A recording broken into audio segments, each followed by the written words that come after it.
అర్ధభాగం అయిపోయింది అధ్యక్ష government. First half disaster, cinema పేరేమో అభయహస్తం, కానీ లోపల చూస్తే కథ చూస్తే మాత్రం భస్మాసుర హస్తం అని చెప్పి రాష్ట్ర ప్రజలకి పూర్తిగా అర్థమైపోయింది అధ్యక్ష.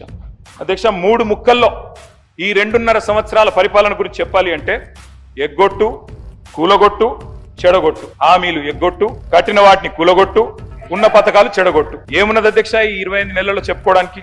బాకీలు, బకాయిలు, డైవర్షన్లు, కమిషన్లు, బుల్డోజర్ల చప్పుళ్ళు, బూతుల మూతలు, ఆల్ టైమ్ రికార్డు అప్పులు, క్యూ లైన్లలో చెప్పులు, 420 హామీల ఎగనామాలు, 3.5 కోట్ల మందికి పంగనామాలు, నోటిఫికేషన్లు నిల్లు, లూటిఫికేషన్లు ఫుల్లు, చెక్ డ్యాముల పేల్చివేత, అడుగడుగున అణిచివేత, క్రెడిట్ శౌర్యం, భూముల బేరం, స్కాముల కలకల, స్కీముల వెలవెల, రైతన్నలకు బేడీలు, నిరుద్యోగులపై లాఠీలు, ఫిరాయింపుల కంపు, బస్సు ఛార్జీల వాయింపు, ఫుడ్ పాయిజన్ చావులు, ఫుట్బాల్ సరదాలు, గల్లీల్లో చెత్త కుప్పలు, ఢిల్లీలో విమాన యాత్రలు, మాటలు దడేల్, చేతలు తుపేల్, దరఖాస్తులు, దండాలు, దఫ్తర్లు. అధ్యక్ష ప్రజాపాలన అధ్యక్ష పేరు. 1వ సారి, 2వ సారి, 3వ సారి అని 3 సార్లు అప్లికేషన్లు తీసుకున్నారు.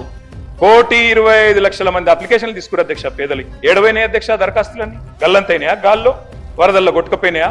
FSL అగ్ని ప్రమాదంలో కీలకమైన కొన్ని ఆధారాలతో పాటు ఇవి కూడా కాలిపోయినాయా? నిన్నటి గ్యారంటీ కార్డులు అధ్యక్ష ఈరోజు ఈ రాష్ట్ర ప్రభుత్వాన్ని బాకీ కార్డులుగా మారి వెక్కిరిస్తా ఉన్నాయి అధ్యక్ష. అధ్యక్ష ఒకటి వాస్తవం, T20 వరల్డ్ కప్ మొన్న ఇండియా గెలిచింది అధ్యక్ష. కానీ 420 వరల్డ్ కప్ పెడితే మాత్రం వీళ్ళే గెలుస్తారు అధ్యక్ష. అది మాత్రం పక్క, అందులో అనుమానమే లేదు అధ్యక్ష. మీ మేనిఫెస్టో మీరే చదువుకోండి ఒకసారి. చదువుకొని చెప్పండి ఎన్ని పూర్తి చేశారు, ఎన్ని పూర్తి చేసినారు, ఎన్నిటికి బొంద పెట్టినారు, ఎన్నిటిని మంగళం పాడినారు ఒకసారి చెప్పండి.